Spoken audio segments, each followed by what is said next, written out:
Her voice sounded the same as always, light, almost playful, as she picked out a dress, red or black. It seemed like an ordinary evening, nothing out of the ordinary. But then came that strange look, the forced smile, the late return home with tangled hair and an unsteady walk. At first, you chalk it up to stress, fatigue, the kind of thing that happens to everyone. But the unease, it doesn't leave. It whispers at night, thunders in silence over breakfast, screams in the quiet between words. And then, a stranger's name in her phone, an unfamiliar address, a lab, a receipt, messages you can't forget. And the videos that should never exist. When the truth finally comes out, it doesn't set you free, it tears you apart. What's left when trust burns to ashes? What do you do when the person you loved turns into a nightmare you can't wake up from? Hello, my friend. I'm so glad you stopped by my channel. If you're here for the first time, don't forget to subscribe and share this video with your friends or family. It really helps my channel a lot. Please tell me in which city or country you watch this video. I value every one of your comments. So, let's get started. It all began one evening at a party. "Hey, babe," Arya called out from the bedroom, her voice carefree as she sifted through hangers, pulling dresses off like she was preparing for an audition. "Which one do you prefer? The red or the black?" I leaned casually against the doorframe, offering a smile. "Go with the black. You've always gravitated toward black dresses. Red's a bit too daring for you." "Maybe daring is just what I need," she responded with a mischievous wink. In hindsight, that should have set off alarms. Arya wasn't the type to seek attention. She was methodical, dependable, the kind of woman who made lists for everything. But lately, she'd seemed off, disappearing more often, meeting up with new people I hadn't heard about. She said the event was just another networking mixer. I didn't question it. I trusted her. That night, Arya left looking stunning, her hair cascading down her back, her lips a striking, fiery red. I kissed her at the door as she prepared to leave. "Try not to have too much fun without me," I teased. "I won't," she said with a smile that, in hindsight, seemed more forced than genuine. I spent the evening flipping through TV channels, trying to distract myself. The house felt strangely empty without her, and I found myself checking my phone, hoping for a message. Around midnight, I sent a quick text. "Hey, how's it going?" "Yeah, it's great. I'll be home soon," she replied. Her response helped ease my mind a bit. But as the hours dragged on, the unease settled in. By 2 a.m., I could hardly keep track of the movie. Something felt off. Arya wasn't the type to stay out so late without checking in. I stared at her message, debating whether to call her. "Relax, Kyle." "She's fine," I muttered under my breath. But by 3 a.m., my stomach twisted with anxiety. I found myself pacing around the living room, thoughts spiraling into worst-case scenarios. Was she all right? Was she safe? I reached for my phone to call, but just then I heard the front door creak open. I froze. Arya staggered inside, her hair a tangled mess, lipstick smeared across her cheek, her heels dangling loosely from her fingers. The sharp scent of alcohol hit me as she closed the door behind her. "Jesus, Arya!" I exclaimed, rushing to her as she nearly tripped over the rug. "What happened?" She let out a drunken laugh, breathless, and waved me off. "I'm fine," she slurred, her voice thick and slow. "You've definitely had more than your fair share," I remarked, steadying her. Her eyes were glazed, mascara streaked down her face in smudges, as if she had been crying or sweating, or both. I guided her to the kitchen for water and then helped her to bed, chalking it up to one of those wild nights. Everyone needs to unwind sometimes, right? The next morning, Arya barely said a word. She winced as she sat down for breakfast, as if even moving was painful.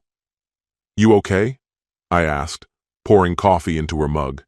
"Yeah, just a bad hangover," she muttered. But as the week went on, something seemed off. Arya was distant, irritable, and her mind always seemed to be elsewhere. Then there was her phone. She began keeping it face down, never letting it out of her sight, even bringing it to the bathroom with her. One evening, as we sat in silence watching TV, I finally asked, "Is everything okay?" "Of course." "Why wouldn't it be?" she snapped, her tone defensive and tinged with irritation. I dropped it. I shouldn't have. A week later, I came home earlier than usual. As I walked down the hallway toward the kitchen, I overheard Aria's voice coming from the bedroom. Her tone was sharp, serious. I stopped just outside the door, listening. "Yes, that works. I'll be there around 11, she said. A pause followed as the muted voice on the other end spoke. "No, I'd rather keep it discreet for now," Aria continued. "Yes. Thank you. See you Thursday." Her words were vague, but it didn't take much to figure it out. She was arranging some sort of medical appointment. My stomach turned. Why hadn't she told me anything? If something was wrong, why hadn't she come to me? I knocked lightly and entered. "Hey, is everything all right?" I asked, trying to sound casual. Aria jumped, startled. "Kyle, I didn't hear you come in," she said quickly, slipping her phone into her pocket and forcing a bright smile. "Everything's fine. Just talking to a friend." I nodded, but the suspicion lingered. Something wasn't right. Her voice had sounded formal, guarded, nothing like a casual conversation with a friend. "Oh?" I asked lightly. "Planning something fun?"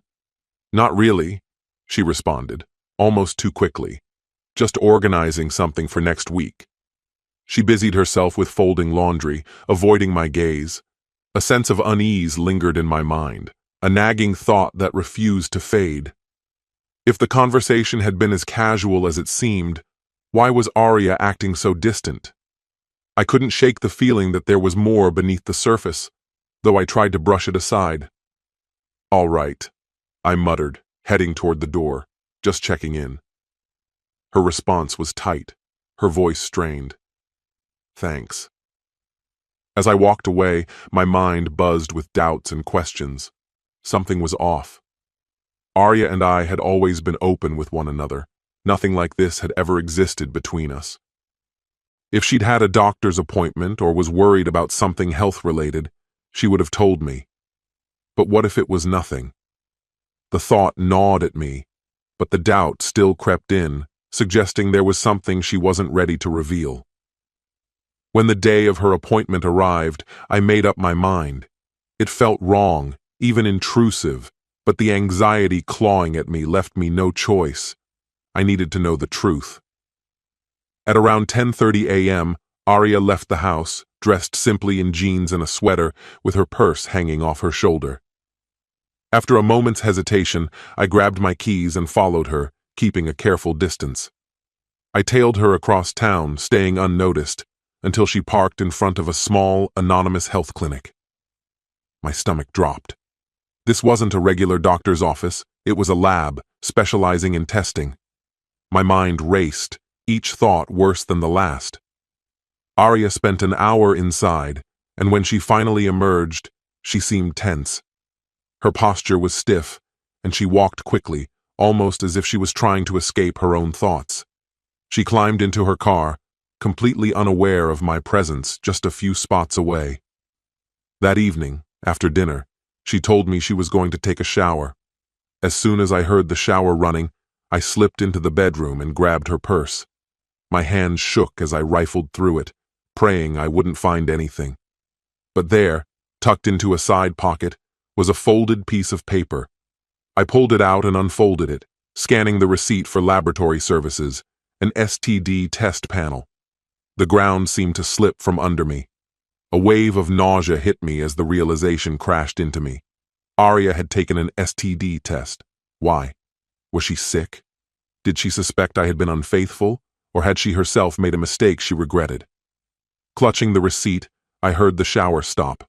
Panic surged through me, and I quickly shoved the paper back into her purse before retreating to the living room, pretending to scroll through my phone. My heart was pounding in my chest, and I knew whatever the truth was, it was only a matter of time before it surfaced.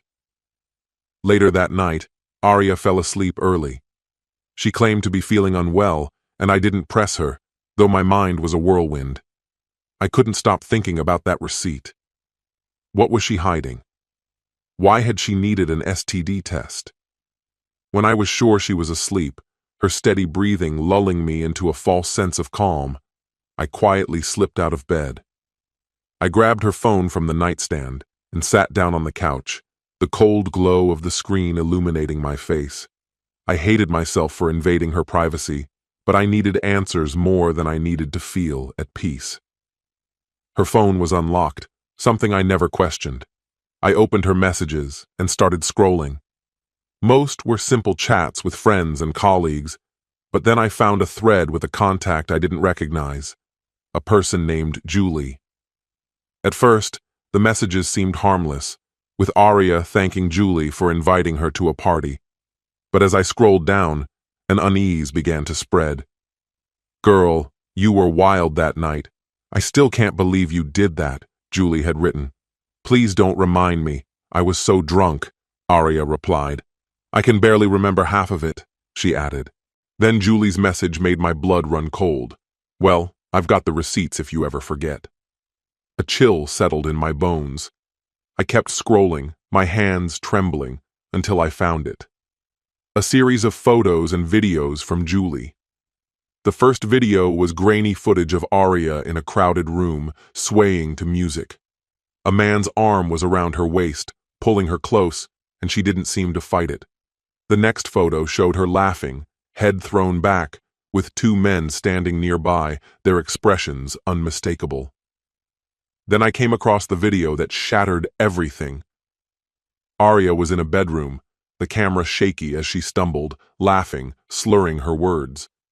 3 men surrounded her, touching her, kissing her, pulling her onto the bed. She didn't resist. I froze, unable to process what I was seeing. My chest tightened, and the air felt heavy, thick with the realization of what I was witnessing. This wasn't just a drunken mistake. This was something far worse, something unimaginable. But I knew I couldn't let this go. I wasn't sure what I would do, but I couldn't let this truth slip away. Trembling, I forwarded the entire thread, photos, videos, everything to my phone. Once I was sure everything was securely saved, I went back to her phone, carefully deleting the conversation. If she checked, she would never know I had uncovered the truth. I sat in the stillness of the room, the weight of the phone heavy in my grasp, the minutes dragging on without any sense of time. How could this be happening? The woman I had cherished, the one I believed I truly understood, had done something so unimaginable. A part of me screamed for answers, for a confrontation, to demand the truth from her. But I couldn't bring myself to do it. Not yet. I carefully placed the phone back on the nightstand, just as it had been, and sank into the suffocating darkness of the living room. My mind raced, tangled in thoughts that would not let me rest. This was no longer about a simple test result. This was a betrayal that went far beyond what I had ever feared. I couldn't pretend that it didn't matter. The truth was out there, and it was only a matter of time before I would have to face her and everything she had done. Sleep evaded me that night. The truth hung in the air, suffocating me with its weight. The images, the messages, everything that had unraveled my world gnawed at me, leaving me restless. I couldn't keep it all inside. She would have to answer for this. When Arya woke up the next morning, I remained silent. Wordlessly, I pulled my phone from my pocket and began forwarding the images and videos to her family, her friends, everyone who needed to know the truth. I wouldn't let her continue the facade, pretending to be someone she was not. She came into the living room, her gaze falling on her phone, and froze. Horror spread across her face as she realized what I had done. What did you do?" Her voice trembled, a mixture of fear and disbelief. "I told them everything," I replied flatly, keeping my voice devoid of emotion. "Now everyone knows who you really are. They know about you and your little secret." "Kyle, please!" she pleaded, taking a step forward, but I stopped her with a raised hand. No, I said, the anger rising within me like a fire that could not be controlled. You don't get to hide anymore. You don't get to lie and act like I haven't figured out what you've done. She shook her head, desperation in her eyes. I didn't mean for it to happen. It was a mistake. I was drunk and— No, I interrupted, the fury burning through me. You knew exactly what you were doing. You were fully aware, and now you will face the consequences. Her face crumpled as tears began to fall. Kyle, please. I'm so sorry. I never meant to hurt you.